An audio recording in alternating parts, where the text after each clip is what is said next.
Bonjour, c'est Ronan Lemoire. Avec Raconte-moi Rennes, je vous propose de revivre quelques grands moments de l'histoire de notre ville. En raison de l'épidémie de grippe espagnole qui sévit, la fin de l'été 1918 est marquée à Rennes par le report de la rentrée scolaire, en novembre. Les inhumations sont reportées faute de fossoyeurs, et à l'automne, la ville est consignée aux soldats. Retour sur l'histoire de cette pandémie qui tua 50 à 100 millions de personnes sur la planète, soit 5 à 10 fois plus que la Première Guerre mondiale. Grippe espagnole, Rennes face à l'épidémie, un récit écrit par Erwan Le Gall, docteur en histoire contemporaine à l'Université Rennes 2.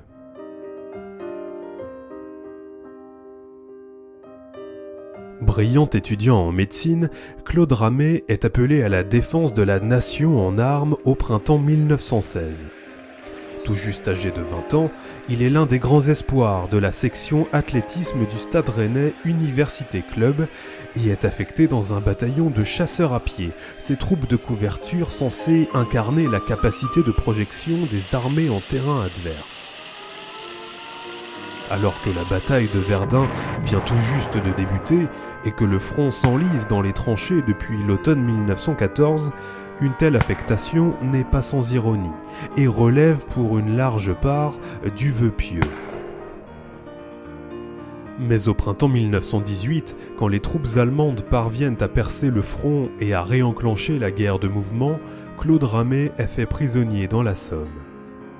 Interné à Heilbronn, dans le Bade-Wurtemberg, il succombe quelques semaines plus tard, victime de l'épidémie de grippe dite espagnole.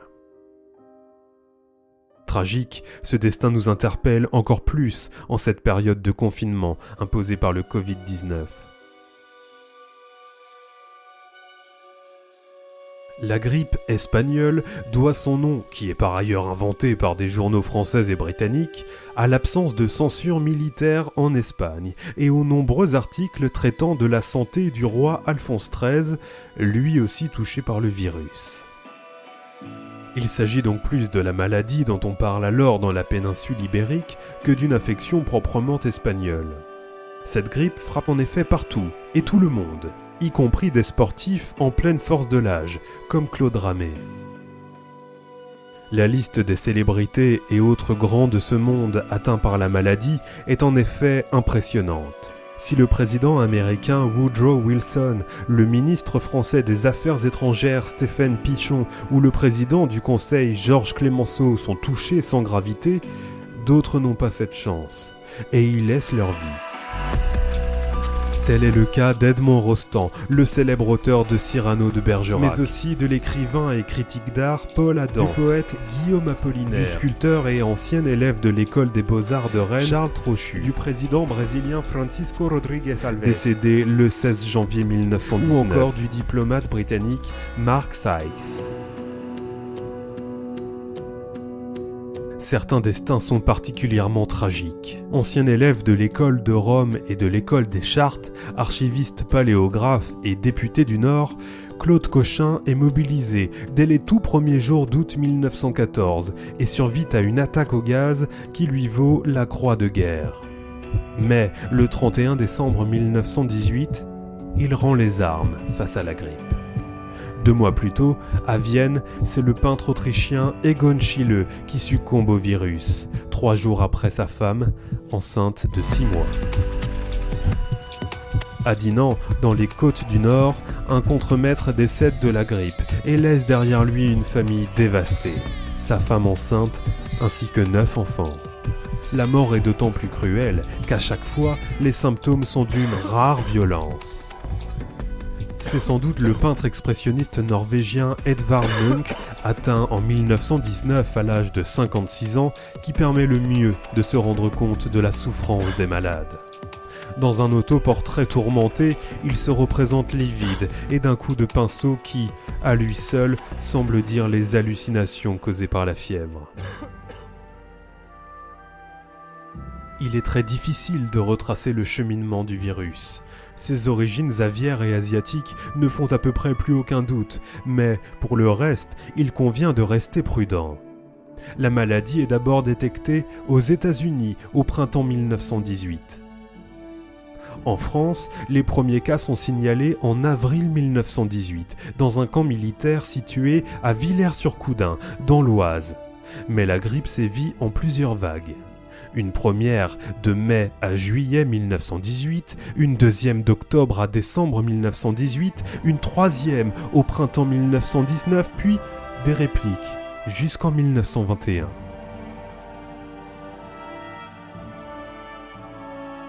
En février 1919, les hôpitaux parisiens, déjà engorgés par les blessés de la Grande Guerre, doivent faire face à environ 240 entrées par jour, un chiffre évidemment considérable.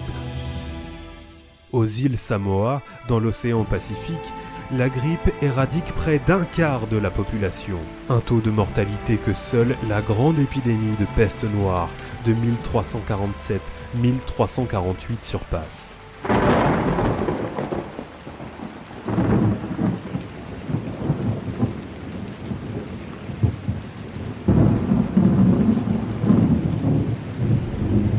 Non seulement la guerre ne facilite pas le combat contre l'épidémie, mais elle contribue assurément à la propagation du virus.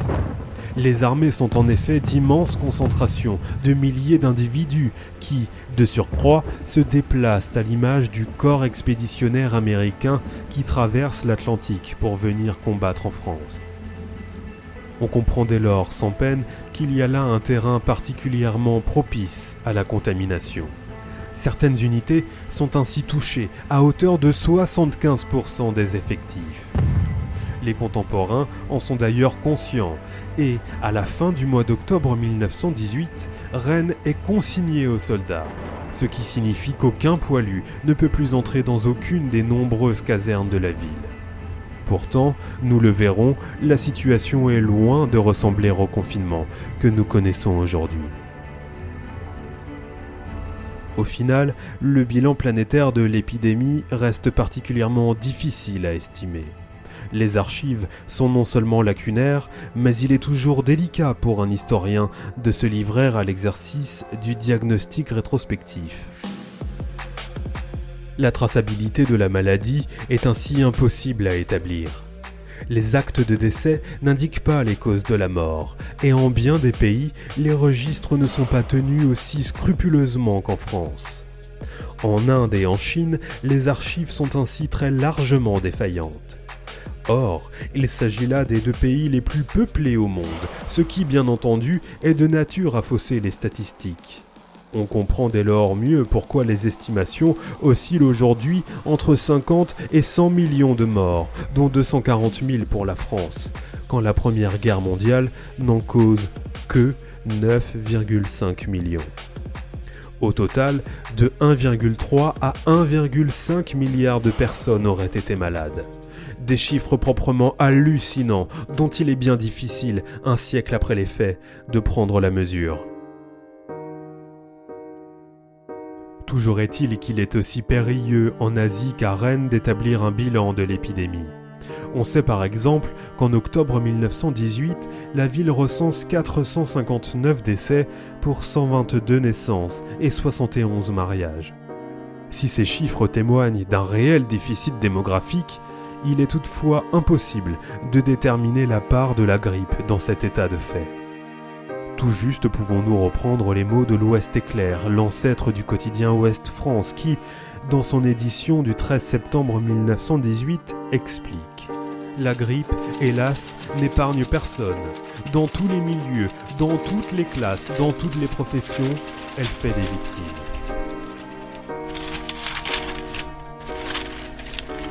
Mais les archives ne disent rien de la situation dans les communes de l'actuelle métropole, telles que Bru, Saint-Grégoire ou encore Béton. En revanche, si les statistiques sont impossibles à dresser, les sources montrent bien comment la vie est perturbée par l'épidémie. Et c'est finalement ce qui, plus que n'importe quel chiffre, témoigne le mieux de la virulence avec laquelle la grippe frappe.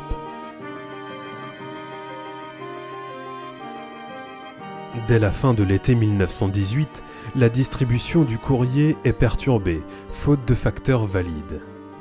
Quand on connaît l'importance de la correspondance pour les familles de poilus, on mesure aisément les répercussions de cette maladie sur le moral d'une société qui, rappelons-le, est en guerre depuis 4 ans.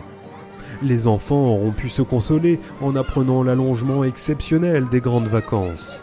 Du fait de l'épidémie et pour éviter la contagion, le préfet d'Ille-et-Vilaine, qui sera lui-même quelques semaines plus tard frappé par la maladie, décide l'ajournement de la rentrée scolaire au 5 novembre 1918. Cette mesure concerne tous les établissements scolaires, et même les enseignements de l'École régionale des beaux-arts, rue Hoche, sont reportés. En réalité, il n'y a pas un secteur de la société rennaise épargné par la grippe. Chroniqueur sportif de l'Ouest éclair, Ernest Joseph Folliard se désole par exemple de ne pas pouvoir donner la composition du 11 du Stade Rennais Université Club qui doit affronter, au début du mois de novembre 1918, la redoutable équipe de Saint-Servant, multiple championne de Bretagne avant la guerre. Et le journaliste vedette d'expliquer « Il court des bruits sur des joueurs tant rennais que malouins-servanais qui seraient atteints de la grippe espagnole. Je ne sais à quel point ils sont fondés. » Quelques semaines plus tard, au printemps 1919, c'est ce même Ernest Joseph Folliard qui se lamente de ne pas pouvoir assister à la séance donnant naissance à la Fédération française de football, une idée pour laquelle il militait depuis longtemps. Lui aussi est alité, atteint par la grippe. Personne n'est épargné, et dans les cimetières de Rennes, on est obligé, en septembre 1918, de reporter les inhumations, faute de fossoyeurs. Comme toujours en situation de crise, certains individus plus ou moins scrupuleux tentent de profiter de la crédulité des gens pour faire des affaires. On ne compte ainsi plus dans la presse les publicités pour des remèdes miraculeux. Et, à Rennes, l'Ouest éclair publie nombre de réclames promettant monts et merveilles.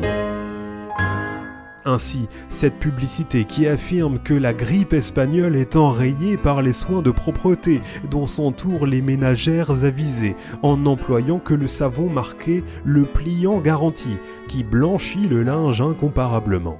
Ou cette autre en faveur de la tonitrine du docteur Henry, substance qui se présente comme le plus actif et le plus agréable des reconstituants, et qui demande « Voulez-vous vous préserver de la grippe ? Si vous en êtes atteint, voulez-vous guérir vite ? Si vous l'avez eu, voulez-vous revenir promptement à un parfait état de santé ? Prenez la tonitrine du docteur Henry. »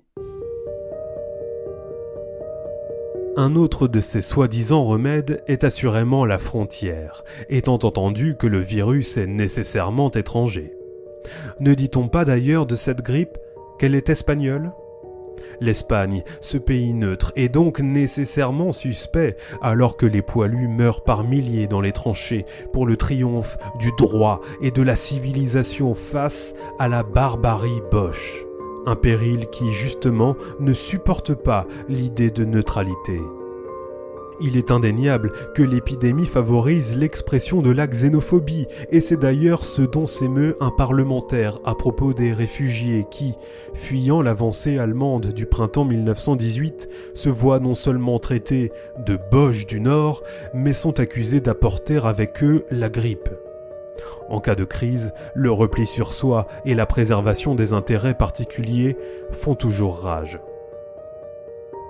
C'est d'ailleurs en cela que l'épidémie de grippe espagnole nous amène à appréhender d'un jour nouveau le confinement imposé par le Covid-19.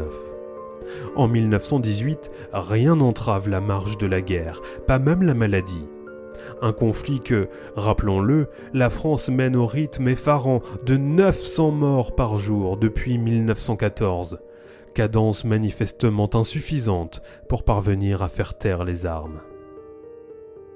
Particulièrement révélatrices sont à cet égard les réactions au discours du sous-directeur de l'Institut Pasteur, envoyé à Brest au début du mois d'octobre 1918 pour formuler quelques préconisations pour lutter contre cette grippe qui fait des ravages au sein du 2e dépôt des équipages de la flotte. En bon médecin, le docteur Martin plaide ainsi pour l'isolement du contagieux. Mais pour que ce confinement, qui ne dit pas son nom, puisse être réellement effectif, il faudrait fermer le port. Or, à l'époque, une telle éventualité est inenvisageable tant il est vital pour la conduite de la guerre que les soldats américains puissent continuer à débarquer afin de rejoindre le front.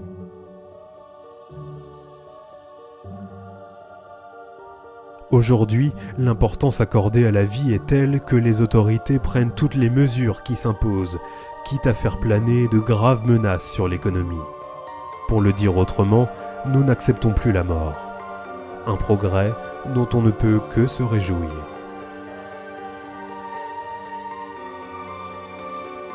Grippe espagnole, reine face à l'épidémie, un récit écrit par Erwan Le Gall, docteur en histoire contemporaine à l'Université Rennes 2. C'était Ronan Lemouer, à bientôt pour un nouveau numéro de Raconte-moi Rennes.